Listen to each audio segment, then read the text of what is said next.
Hello बच्चों, मैं आपकी उर्मिला टीचर आप सभी का स्वागत करती हूँ।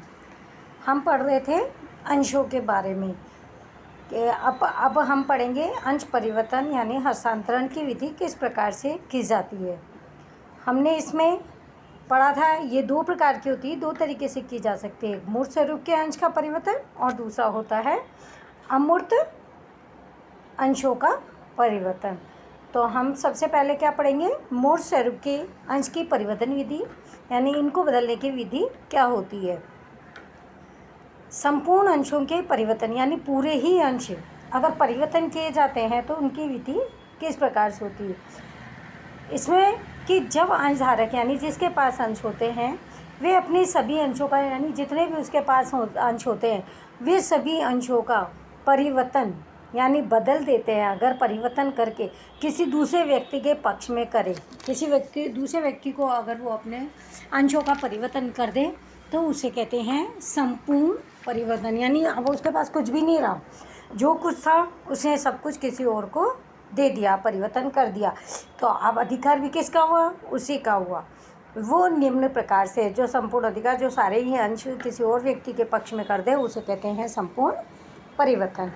इसमें पहला है अंश परिवर्तन के फॉर्म का पंजीकरण कराना, यानी पंजीकरण किस प्रकार से करवाया जाता है। जब अंश परिवर्तन किए जाते हैं तब अंश परिवर्तन करने वाले को अंश परिवर्तन का फॉर्म भरना पड़ता है। कि हम एक फॉर्म होता है उसको पहले भरना होता है। जब अंश परिवर्तन अगर करते हो तो सबसे पहले वो फॉर्मेलिटीज़ पूरी करनी पड़ती है और उस पर रजिस्टर का सिक्का और तारीख ये भी लिखनी पड़ती है उसमें फॉर्म में कि कौन सी तारीख है, और फिर उसका स्टैम्प जो कंपनी का होता है वो रजिस्टर का स्टैम्प भी उसमें करना पड़ता है।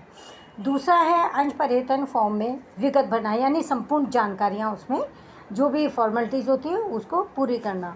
अंश परिवर्तन फॉर्म में अंश विक्रेता और क्रेता यानी खरीदने वाला और बेचने वाला पूरी अपनी जानकारी यानी नाम, पता, कौन सी कंपनी के अंश हैं, कितने अंश हैं, कौन से नंबर के हैं, अंश की कीमत क्या है, ये सारी उनके सब चीज़ें की जानकारी उसमें लिखनी पड़ती है। जो वो फॉर्म भर रहे हैं, परिवर्तन वाला फॉर्म भर रहे हैं, उसके अंतर्गत नियम के अनुसार आवश्यक स्टैम्प ड्यूटी लगाकर साक्षी की उपस्थिति में यानी तीसरा जो पर्सन खड़ा होता है वो भी रहना चाहिए, उसके सामने साइन करने पड़ते हैं।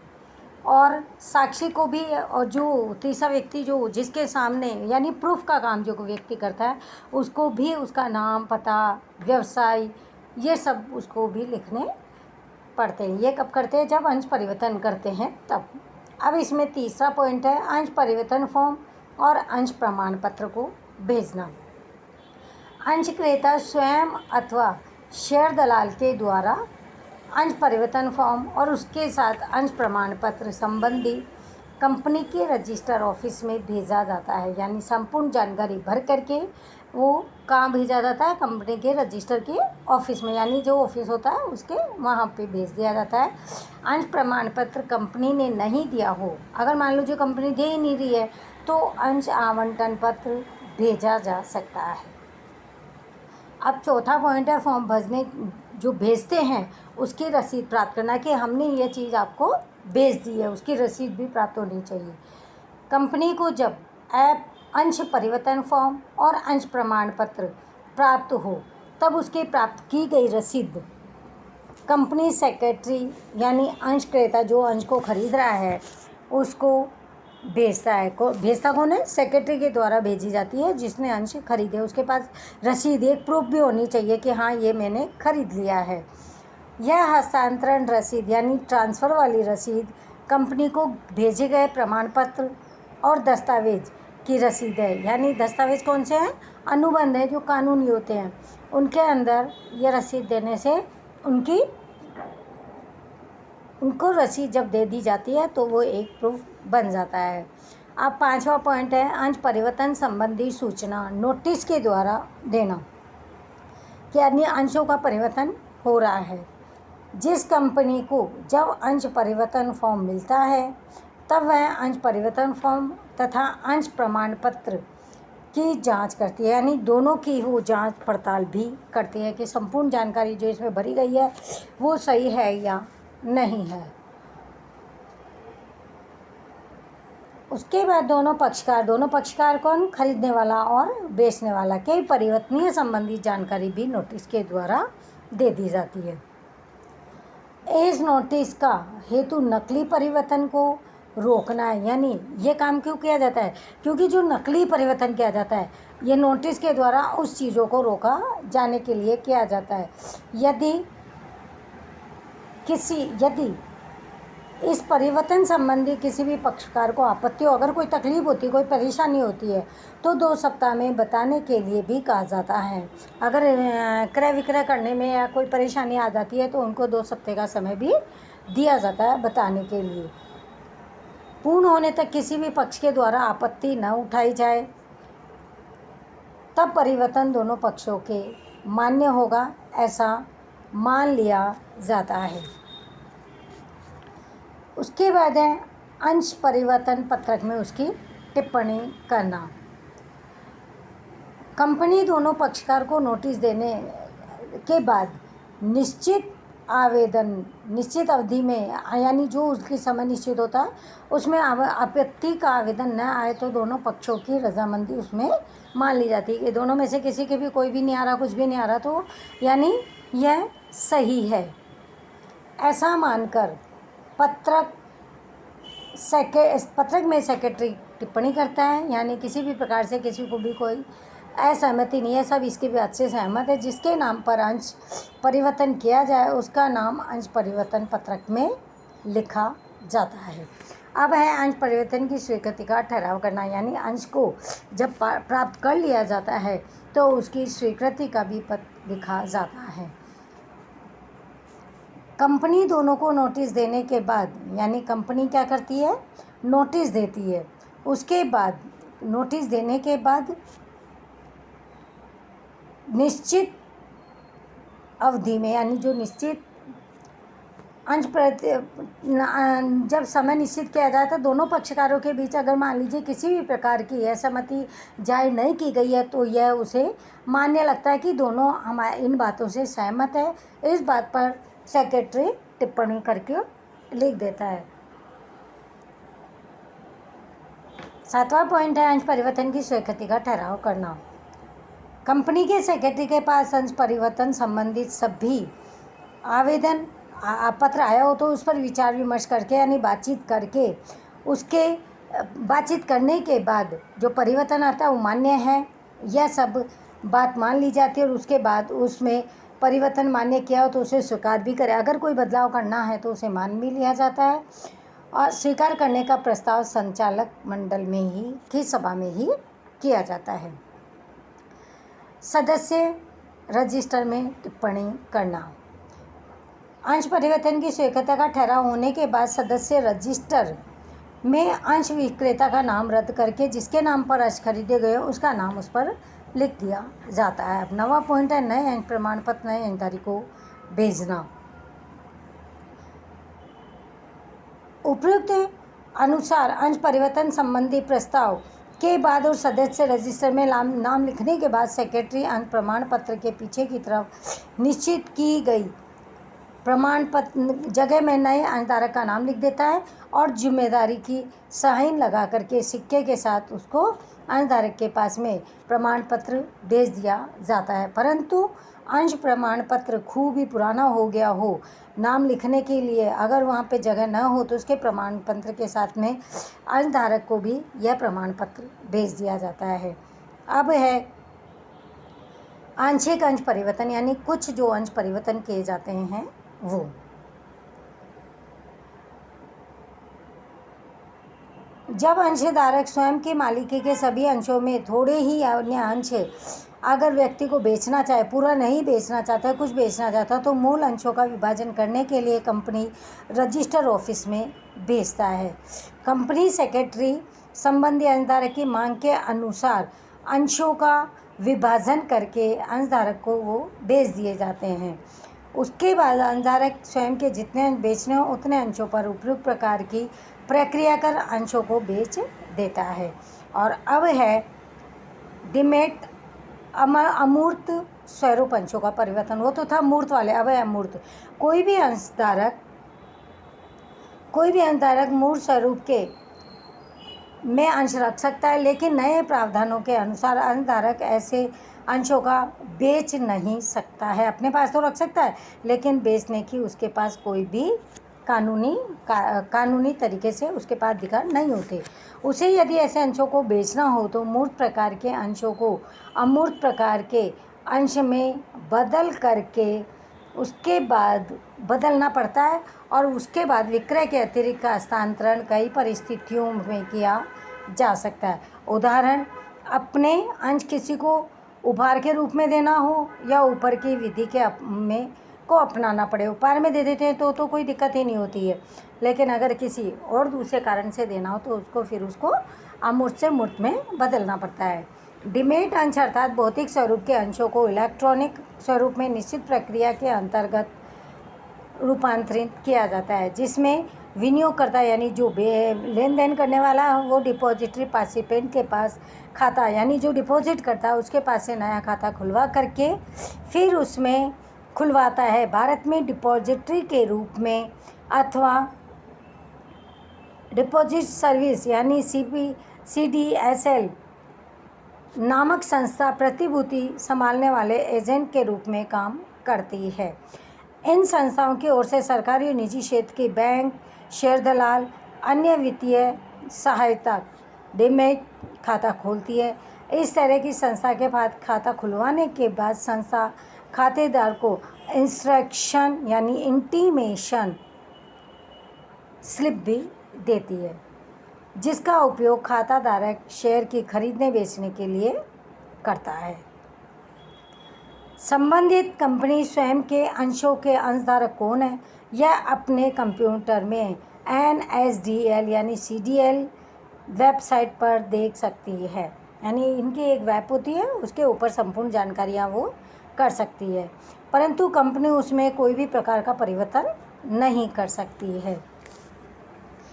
इन इंस्ट्रक्शन स्लिप के आधार पर एजेंट बैंक संस्था अंश की खरीद बेचने करती है। खरीद बिक्री के लिए की प्रक्रिया के लिए ऑनलाइन कंप्यूटर पर होती है। आजकल तो सब चीज़ें वैसे भी ऑनलाइन ही हो रही है, तो ये सब चीज़ें भी ऑनलाइन कंप्यूटर पे ही हो जाती है।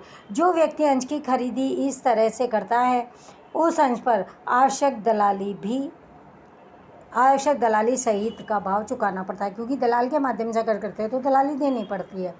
खाताधारक उसी संस्था में रहे हुए बैंक खाते में से आवश्यक रकम उधार हो जाती है तथा उसके डीमैट खाते में आवश्यक रकम जमा हो जाती है। जो भी जमा रकम होती है ये लेन देन के चक्कर में हो रहा है, ऑनलाइन के ज़रिए हो रहा है, तो इसके जो भी लेन देन का जो भी पैसा आता जाता है वो डायरेक्ट खाते में चला जाता है। उसी तरह जो अंशधारक बिक्री करता है या नहीं बेचता है तो उसके बैंक खाते में से अंशों की कीमत में से दलाली का घटाकर उसके बैंक खाते में आवश्यक रकम जमा हो जाती है। यानी हुआ कैसे, दोनों ऑनलाइन के ज़रिए ये काम हो जाता है। उसके डीमैट खाते में बेचे गए अंश यानी उधार कम हो जाते हैं, और इस तरह जिन अंशों को खरीदी की जाती है उसके व्यक्ति के खाते में जमा यानी उधार हो जाता है। अब है ये 2.5 हमारे कोर्स में है नहीं, तो अब हम पढ़ेंगे 2.6 यानी अंशों का वैधानिक हस्तांतरण यानी अनिवार्य हस्तांतरण। जब कानून के द्वारा अनिवार्य रूप से मालिकी का अधिकार यानी अंशों का जो मालिक था उसका अधिकार बदल दिया जाए यानी अधिकार किसी और के पास जाए तो उसे वैधानिक हस्तांतरण कहते हैं। जब अंश का मालिक हक परिवर्तन अपने आप होता है, यानी आज मेरे पास है अंश है तो मैं मालिक हूँ, लेकिन अगर मेरा अंश किसी और को दे दी तो मेरी मालिकाना भी ख़त्म हो जाती है, तब उसे अनिवार्य कानूनी हस्तांतरण कहा जाता है। यानी कानून के तरफ से ज़रूरी हो गया कि उसका हस्तांतरण किया जाए। इस तरह की स्थिति का निर्माण जब अंशधारक की मृत्यु हो, न्यायालय या दिवालिया घोषित करे अथवा न्यायालय स्थिति दिमाग घोषित हो, तब कानूनी हस्तांतरण के द्वारा आवश्यकता उत्पन्न होती है। इसमें है अंशों का वैधानिक यानी कानूनी हस्तांतरण। पहला है अंशधारक के वसीयत न किया हो और कानूनी उत्तरदायी हो। कई बार अंशधारक ने वसीयत न बनाई हो, अगर वसीयत बनाई नहीं हो और उसकी मृत्यु हो जाए तो उसके कानूनी जो उत्तराधिकारी है को वसीयत प्रमाण पत्र के आधार पर कानूनी अंश हस्तांतरण उसको हो सकता है, अगर कानून में उसकी लिखा पढ़ी हुई होती है तो, और कानून में अगर कागजी कार्रवाई नहीं होती है तो फिर उसका उत्तराधिकारी नहीं माना जाता है। दूसरा है अंशधारी दिवालिया घोषित हो। अंशधारी दिवालिया घोषित हो। पहला पॉइंट हमने इसमें ये अंशधारक ने वसीयत न लिखी और कानूनी उत्तराधिकारी हो। कई बार अंशधारक ने वसीयत न बनाया और उसकी मृत्यु हो तो उसके कानूनी अधिक उत्तरदायित्व को वसीयत प्रस्ताव के आधार पर हस्तांतरण किया जाता है। दूसरा पॉइंट था अंशधारियत ने वसीयत न की और उत्तराधिकारी भी अगर किया ही नहीं, उत्तराधिकारी किया और वसीयत की है तो कोई दिक्कत ही नहीं आती है, लेकिन दोनों ही काम नहीं किए गए हो तो उसमें ऐसा बनता है कि अंशधारी ने वसीयत नहीं की हो, उसके उत्तराधिकारी का नाम भी नहीं लिखा हो तो उसकी मृत्यु हो जाए, ऐसे संयोग में उनके अंश का प्रबंध करने के लिए अदालत प्रबंध करता है, यानी कि एक नियुक्ति करती है, यानी उसकी देखभाल की नियुक्ति करती है। इस प्रबंधकर्ता को अंशों के लेन देन का अधिकार भी मिलता है। तीसरा है अंशधारी दिवालिया घोषित हो। तब अंशधारी को अदालत दिवालिया घोषित करे तब इस अदालत रिसीवर या की नियुक्ति करती है। दिवालिया हुए व्यक्ति के अंश ऐसे रिसीवर के नाम पर परिवर्तित हो जाते हैं। इसके लिए रिसीवर को अदालत का नियुक्ति पत्र कंपनी के समक्ष पेश करना पड़ता है।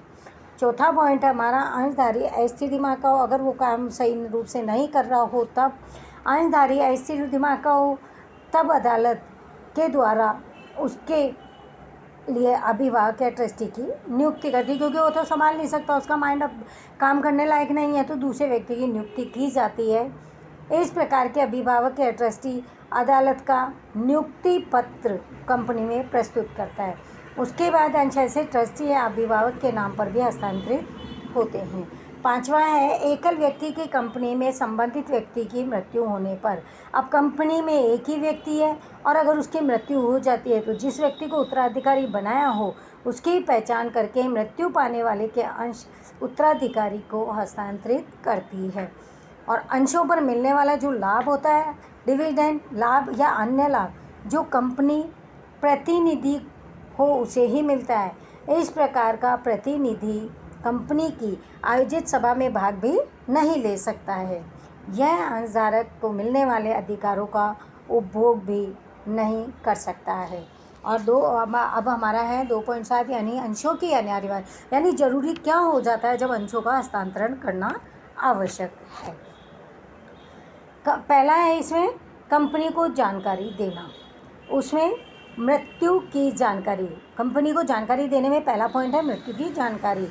अंशधारी की मृत्यु होने पर उसके उत्तराधिकारी या तो कानूनी प्रतिनिधि हो या फिर उसे के सदस्य की मृत्यु की जानकारी कंपनी को देनी पड़ती है, तब कंपनी का अनिवार्य हो जाता है अंशों का हस्तांतरण करना। दूसरा संयुक्त अंशधारक यानी जो मिला हुआ, जो पार्टनरशिप में जो अंशधारक होते हैं के सहयोग में पहला जो अंशधारक है कि अगर मान लीजिए मृत्यु हो गई तो जो जीवित बचा हुआ दूसरा व्यक्ति है अंशधारक है, तो अन्य अंशधारक को उसके स्वयं के नाम पर अंश परिवर्तन करने का के लिए प्रथम प्रावधान अंशधारक की मृत्यु की जानकारी प्रमाण पत्र के साथ करनी होती है। यानी दूसरा व्यक्ति, एक व्यक्ति मर गया पार्टनरशिप में है और दूसरा व्यक्ति बच जाता है तो पहले ही यह कंपनी को प्रमाण पत्र के साथ जानकारी देनी ज़रूरी है।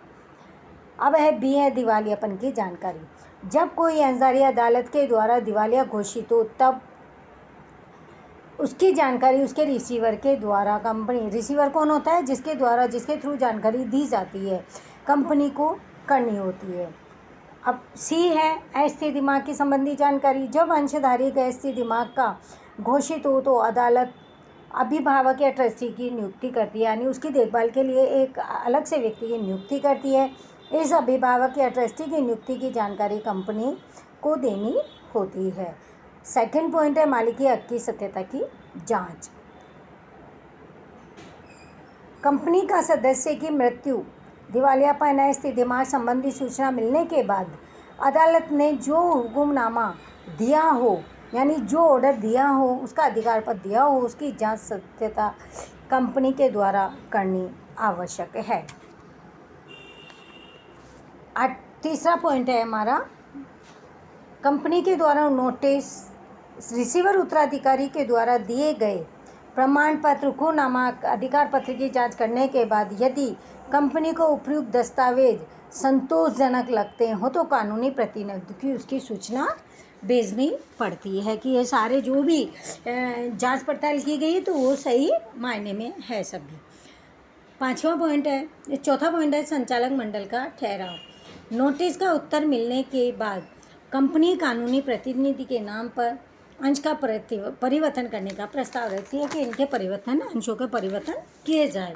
यह ठहराव करने के बाद यानी प्रस्ताव रखा, उनकी बात की सहमति मानने के बाद यानी जो बात उन्होंने रखी उसका ठहराव करने के बाद में अंश परिवर्तन पत्रक में आवश्यक टिप्पणी भी की जाती है। पांचवा है नया प्रमाण पत्र देकर सदस्य रजिस्टर में टिप्पणी करना।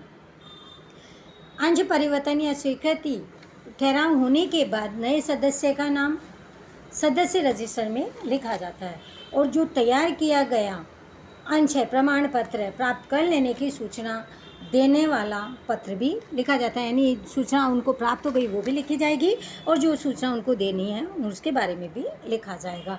अब हम पढ़ेंगे स्वैच्छिक अंश परिवर्तन या हस्तांतरण अंश परिवर्तन और वैधानिक हस्तांतरण अंश परिवर्तन के हस्तांतरण के बीच में क्या अंतर होता है। सबसे पहला हमारा पॉइंट है इसमें अर्थ के माध्यम से कि स्वैच्छिक अंश परिवर्तन किसे कहते हैं। अंशधारी अपने अंशों की मालिकी अधिकार कंपनी कानून और नियमन पत्र के प्रावधान के अनुसार अपनी मर्जी से अगर दूसरे व्यक्ति को दे देता है तो उसे अंश परिवर्तन कहते हैं। यानी खुद के पास जो अंश थे यानी खुद का अधिकार था वो अपने अंश कानूनी कंपनी कानून और नियमन पत्र के प्रावधान यानी उनके अनुसार उनके विरुद्ध नहीं उनके पक्ष में जाकर के किसी और को मर्जी से दे देता है, उसे कहते हैं स्वैच्छिक अंश परिवर्तन कहते हैं। अनिवार्य अंश परिवर्तन किसे कहते हैं। अंशधारी की मृत्यु हो, दिवालिया घोषित होने, अस्थिर दिमाग का घोषित होने से कानूनी प्रक्रिया के अधीन अपने आप होने वाले परिवर्तन यानी जो परिवर्तन अनिवार्य परिवर्तन या कानूनी हस्तांतरण होते हैं ऐसे व्यक्ति के अंश जो कि मान लीजिए वो पागल हो गया, मर गया या अस्थिर दिमाग का हो तो उनके अंश को कानून के तरीके से कानून की प्रक्रिया के अधीन रह करके अपने आप ही अंशों का परिवर्तन करना ज़रूरी हो जाता है। वो होता है अनिवार्य यानी ज़रूरी हो गया क्योंकि संभालने वाला वो है नहीं। फिर है संयोग। स्वैच्छिक परिवर्तन में यह ऐच्छिक परिवर्तन होने के कारण अंशधारी जब चाहे तब किसी भी समय कंपनी कानून की व्यवस्था के अनुसार अपने अंशों का परिवर्तन कर सकता है लेकिन कानून के तहत रह करके। और अनिवार्य में अंशधारी की मृत्यु हो, अदालत दिवालिया घोषित करे, अदालत के द्वारा अस्थिर दिमाग का घोषित होने पर, एकल व्यक्ति कंपनी में संबंधित व्यक्ति की मृत्यु होने पर इस तरह का परिवर्तन किया जाता है। तीसरा है सहमति। स्वैच्छिक परिवर्तन में दोनों पक्षकारों की सहमति होनी आवश्यक है, एक क्रय खरीदने वाले की और दूसरा बेचने वाले की यानी क्रय और विक्रय दोनों पक्षों के व्यक्तियों की सहमति होना इसमें आवश्यक है। अनिवार्य में अब इस तरह की सहमति की आवश्यकता ही नहीं होती। उसका कारण ये होता है कि वो अनिवार्य बहुत ज़रूरी हो जाता है अंशों का परिवर्तन करना, इसलिए किया जाता है। चौथा पॉइंट है प्रतिफल। अंश परिवर्तन यानी जो स्वैच्छिक परिवर्तन होता है उसमें अंश परिवर्तन दो व्यक्तियों के बीच के करार के यानी दो व्यक्ति के संबंध होता है, एक खरीदने वाला और एक बेचने वाला। तो इसके कारण जो संबंध उत्पन्न होते हैं उससे ही प्रतिफल जिससे प्रतिफल आवश्यक है। यानी प्रतिफल किसके मध्य होता है, दो पक्ष आमने सामने हैं वो खरीद बेचना करेंगे तो उसके द्वारा ही प्रतिफल प्राप्त होता है। अनिवार्य परिवर्तन में अंशधारी मालिकी अधिकार को खो देता है क्योंकि वो उसके लायक ही नहीं रहता जब। और इसमें अनिवार्य में लिए भी कब जाते हैं अंश, जब वो काम करने योग्य व्यक्ति नहीं रहता है तो उसके अंशों को ले लिया जाता है, तो उसके पास अब अधिकार रहते ही नहीं है। और कानूनी रूप से जो कानूनी प्रतिनिधि हो यानी कानून के अनुसार जो उसमें लिखा गया हो उसका प्रतिनिधि नाम लिखा गया हो वह मालिकी अधिकार प्राप्त करता है। यानी जो उत्तराधिकारी हो या फिर कानून के अंतर्गत जो उसका ट्रस्टी वगैरह प्रतिनिधि जो चुना गया हो उसके वो मालिकी अधिकार प्राप्त कर लेता है। यह बिक्री नहीं है, ये बेचा नहीं जाता, इसीलिए इसमें प्रतिफल भी प्राप्त नहीं होता है। स्वैच्छिक परिवर्तन ऐच्छिक परिवर्तन में प्रवर्तमान कानून अनुसार परिवर्तन फॉर्म में निश्चित रकम के स्टैम्प जरूरी है। यदि आवश्यक रकम की स्टैम्प लगाई नहीं हो तो अंश परिवर्तन मान्य नहीं माना जाता है, यानी कंपनी की तारीख और स्टैम्प इसमें आवश्यक होता है। जबकि अनिवार्य में कानूनी हस्तांतरण में प्रतिफल नहीं होता है, इसीलिए स्टैम्प ड्यूटी की इसमें कोई भी आवश्यकता नहीं होती है। 6 पॉइंट है सदस्य पद।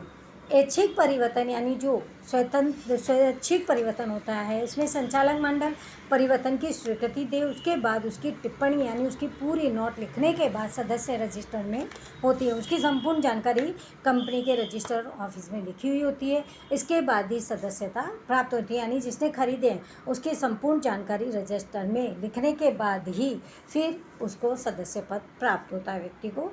और अनिवार्य में कानूनी प्रतिनिधि हो तो उसके सदस्य पर संबंधी निर्णय के बाद डिविडेंड प्राप्त कर सकते हैं, यानी लाभांश प्राप्त कर सकते हैं। 7वां पॉइंट है विधि। स्वैच्छिक कंपनी के नियमन में दर्शाई गई व्यवस्थाओं का पालन करके अंश परिवर्तन की विधि संपूर्ण होने के बाद संचालक मंडल की स्वीकृति भी इसमें प्राप्त करनी आवश्यक है, प्राप्त की जाती है। और अनिवार्य में कानूनी प्रतिनिधि स्वयं के अधिकार के प्रमाण संबंधी आवश्यक दस्तावेज अदालत के द्वारा ही प्राप्त करके कंपनी को भेजे जाते हैं। 8वां पॉइंट है कंपनी के अस्वीकार या इनकार। स्वैच्छिक में कंपनी के हित में आवश्यक लगे तो संचालक मंडल परिवर्तन को अस्वीकार यानी उसको रोक भी सकती है। अगर उनको सही नहीं लगता, खुद का फ़ायदा नहीं लगता है तो वो उसको रोक भी सकती है। जबकि अनिवार्य में सामान्य कंपनी के संचालक कानूनी हस्तांतरण को अस्वीकार नहीं कर सकते, क्योंकि कानून के द्वारा उन्हें यह अधिकार दिया जाता है, तो उसमें मना करने जैसा, असहमत होने जैसा कुछ भी नहीं होता है, यानी अस्वीकार वो नहीं कर सकते, वो स्वीकार करना ही उनको पड़ता है। जिम्मेदारी। ऐच्छिक अंश परिवर्तन की प्रक्रिया पूरी होने के बाद मूल अंशधारी की कोई जिम्मेदारी नहीं होती, यानी जिसने बेच दिए अब उसकी कोई भी जिम्मेदारी नहीं रहती है। और अनिवार्य में जो कानूनी प्रतिनिधि होता है उसकी निजी जिम्मेदारी उत्पन्न नहीं होती है, परंतु वह जिस संपत्ति का प्रतिनिधि होता है उस संपत्ति में से जो जिम्मेदारी उत्पन्न हो वह स्वीकार भी करनी पड़ती है। और लास्ट पॉइंट है ट्रिब्यूनल में जाने का अधिकार, यानी कोर्ट में, अदालत में। स्वैच्छिक अंश परिवर्तन में यदि कंपनी उचित कारण बिना अंश परिवर्तन को अस्वीकार करे, यानी उनको भी कारण बताना पड़ता है कि कंपनी स्वीकार क्यों नहीं कर रही है, क्या कारण है, तो अंशधारी को अदालत में ले जाने का अधिकार है, तो उसको वो कोर्ट में लेके जा सकता है अगर वो अस्वीकार करने का कारण नहीं बताए तो। और अनिवार्य परिवर्तन में ट्रिब्यूनल में जाने का प्रश्न ही उपस्थित नहीं होता, कारण कि कंपनी इस तरह के परिवर्तन को अस्वीकार नहीं कर सकती। और दूसरा इसमें कि कंपनी कानून के कई बार अस्थिर और पागलपन जैसे व्यक्ति जो होते हैं उनको कंपनी उसमें अदालत यानी कानूनी रूप में ही किसी और को उसका अधिकार दिया जाता है, तो इसमें यह उसमें अनिवार्य परिवर्तन में ट्रिब्यूनल में यानी अदालत में जाने का प्रश्न इसीलिए उपस्थित भी नहीं होता है। कंपनी इस तरह के परिवर्तन को अस्वीकार भी नहीं कर सकती, क्योंकि उसमें जाने का कोई कारण भी ये नहीं है, तो उनको स्वीकार करना ही पड़ेगा, ऐसा इनके पास कुछ भी नहीं होता। आज हमने पढ़ा अंश के बारे में कि अंश कौन से होते हैं, कि इसके हस्तांतरण करने की विधि क्या होती है, स्वैच्छिक क्या होते हैं, अनिवार्य क्या होते हैं, इन सब के बारे में हमने जानकारी प्राप्त की। अब आप सभी को अगर इनसे संबंधित कोई भी प्रॉब्लम हो तो आप पर्सनल कॉल करके हमसे पूछ सकते हैं, या फिर अपनी जो भी प्रॉब्लम है उसको एक जगह इकट्ठी करके भी आप हमको बात कर सकते हैं कि हमें किस प्रकार, फिर हाँ सॉल्यूशन करना हमारा काम है कि हमें आपकी सॉल्यूशन किस प्रकार से करनी है।